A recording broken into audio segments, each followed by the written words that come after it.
good to be with all of you today. I always say I never share out of like what people need to hear. I always say it's what God is doing with me. I think it's very important that we always look inward, and then in turn, God can do what He needs to do outward, right? Amen. And God has really taken me. Matter of fact, Pastor Rick and I'm sure you must realize, as much as we are alike, we are so different. But we get into some really good sword fights, and sword fights that are not bad, sword fights that are good. We challenge each other in the Word, but we have fun doing it. It's a blast. And I have been in Psalms 133, how good and pleasant it is for brethren to dwell together in unity, and the two analogies that it gives in that Psalms 133. You all know it. You're a bunch of preachers.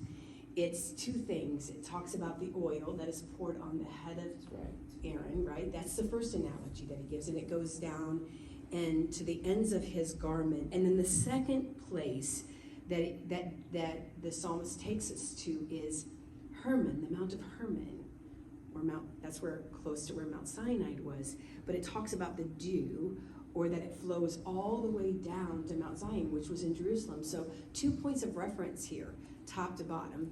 In the first case, it was Aaron. In the second case, it was Mount Hermon is literally the whole scenario of that analogy is the snow melting, and it would go to Jerusalem, and all the way down, it ends literally, goes into the river of Jordan, all the way down to the Dead Sea.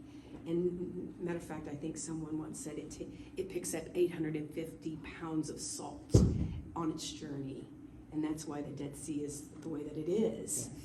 But the whole point is the very last piece of it is where God commands. Such a powerful word.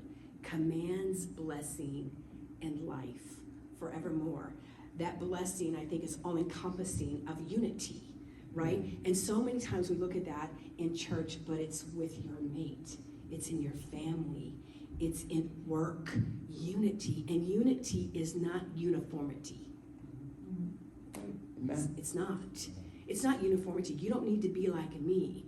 It's that unity means we understand the purpose. The purpose of what God has called us all to do within our family, within our marriage, within our body. And do we supply that which is needful for the time that is at hand? That's the key. That's the unlock. And that is what God is totally turning me inward. It's like, Robin, are you in that place of unity?